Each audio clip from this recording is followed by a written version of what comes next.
Buenos días. Es el tercer domingo de Adviento y leemos el Evangelio de Mateo en el capítulo 11. Juan, que había oído en la cárcel las obras del Mesías, mandó a sus discípulos a preguntarle: ¿Eres tú el que ha de venir o tenemos que esperar a otro? Jesús les respondió: Id a anunciar a Juan lo que estáis viendo y oyendo. Los ciegos ven y los cojos andan. Los leprosos quedan limpios y los sordos oyen. Los muertos resucitan y los pobres son evangelizados. Y bienaventurado el que no se escandalice de mí. Al irse ellos, Jesús se puso a hablar a la gente sobre Juan. ¿Qué salisteis a contemplar en el desierto? ¿Una caña sacudida por el viento? ¿O qué salisteis a ver? ¿Un hombre vestido con lujo? Mirad, los que visten con lujo habitan en los palacios. Entonces, ¿a qué salisteis? ¿A ver un profeta? Sí, os digo, y más que un profeta. Este es de quien está escrito: Yo envío mi mensajero delante de ti, el cual preparará tu camino ante ti.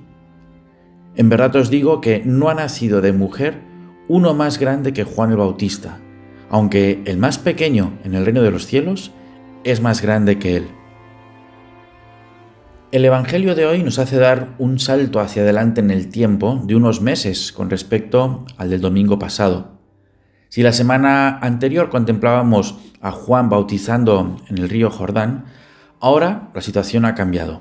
Juan se encuentra aprisionado en la cárcel y es Jesús quien predica.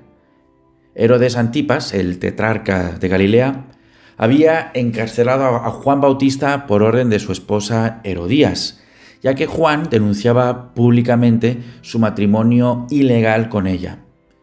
En ese periodo de tiempo Jesús había iniciado a predicar por Galilea y a realizar abundantes milagros. Juan había dicho que su misión era desaparecer una vez que Jesús apareciera. Pero, pues una cosa es desaparecer en un retiro tranquilo, reposado, sosegado, dorado, y otra, bien diferente, es pudrirse en una cárcel, como le estaba sucediendo a Juan. Existen dos teorías sobre por qué Juan mandó a sus discípulos a Jesús para preguntarle si él era el Mesías o si tenían que esperar a otro.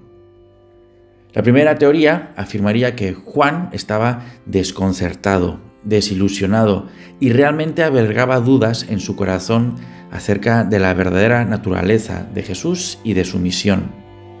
Su cruda realidad en la cárcel habría hecho zozobrar su fe y confianza en el Señor. Su vida estaba cayendo por unos derroteros para nada esperados ni deseados. Se sentiría agobiado entre las rejas y pensaría que se habría equivocado al presentar a Jesús como Mesías. Juan se preguntaría por qué, si lo había hecho todo bien, le salían las cosas tan mal. Por tanto, el envío de los discípulos tendría su origen en las dudas interiores de Juan. La segunda teoría afirmaría que serían los discípulos de Juan y no Juan quienes dudaban. Eran hombres que todavía seguían a Juan y no podían comprender cómo continuaba él en la cárcel. No daban el paso de seguir a Jesús porque veían que no era lo suficientemente poderoso como para sacar a Juan de la cárcel. Juan, por el contrario, habría ya abrazado con religiosa indiferencia su doloroso destino y estaría convencido de que Jesús era el Mesías. Y por eso, ante los intentos infructuosos de calmar a sus discípulos, viendo que su propia muerte estaba ya cercana, los envía donde Jesús para que sean ellos quienes se encuentren personalmente con él y se convenzan. ¿Tú por cuál de estas dos teorías te decantas? Si tu opción es la segunda, permíteme compartir contigo unas ideas que podemos aplicar para este Adviento. La primera, impresiona ver cómo Juan vive totalmente desapegado de su propio ego. Lejos de atraer sobre sí la atención y la compasión, lejos de tratar de retener como sea al menos unos discípulos en torno a su persona para sentirse él todavía importante, Juan los envía donde Jesús porque es a él a quien deben seguir sus discípulos, es a él a quien deben escuchar. Juan no piensa en su propia consolación, en su propia reputación, sino que piensa en el bien espiritual de sus discípulos, qué es lo que más les conviene a ellos. Quiere aclararles que no pueden considerarle a él, Juan, como fundamento de su esperanza, porque él es solo un hombre, sino que deben poner su esperanza en Jesucristo, el Mesías. En este sentido resuenan las palabras de San Agustín. No es solo peligroso vivir sin esperanza, sino que también lo es vivir con una esperanza sin fundamento. Por tanto, Juan se preocupa de que sus discípulos se apoyen donde tienen que apoyarse, en quien tienen que apoyarse. Aprendamos también de Juan, en estas fechas prenavideñas, a descentrarnos de nuestro propio ego.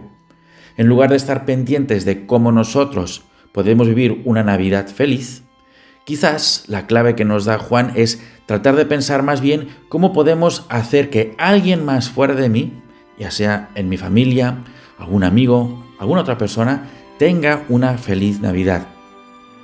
Apoyemos nuestra vida no en aquellas realidades que, sin dejar de tener cierto valor, no pueden ser fundamento último de nuestra esperanza, sino en Jesús, el único que puede colmar de verdad nuestro corazón. La segunda idea, dice Jesús acerca de Juan: en verdad os digo que no ha nacido de mujer uno más grande que Juan el Bautista, aunque el más pequeño en el reino de los cielos es más grande que él. Juan encarna a lo más grande que puede dar la naturaleza humana. Sin embargo, eso es más pequeño que el menor en el cielo. La mayor perfección que uno puede adquirir humanamente es nada en comparación de lo que significa la mínima participación de la vida divina que justamente viene a Jesús a regalarnos en el misterio de la encarnación. La naturaleza humana no puede dar nada mayor que Juan, pero incluso eso se queda corto con lo mínimo que puede dar el reino de los cielos. Y esa es la diferencia entre la naturaleza humana a secas y su participación en la naturaleza divina. Aplicando esto al campo de la felicidad, podríamos decir que la mayor alegría y felicidad que uno puede encontrar en este mundo, por muy grande que sea, siempre será menor que la más pequeña felicidad que hay en el cielo. En síntesis, ¿en qué pongo mi esperanza y mi seguridad en esta vida? ¿A quién voy a tratar de hacer feliz estas Navidades? ¿Tengo desapego de mi propio ego? ¿Y cuál es mi mayor felicidad en la vida? 4 preguntas para hacernos en este Adviento. Que Dios te bendiga.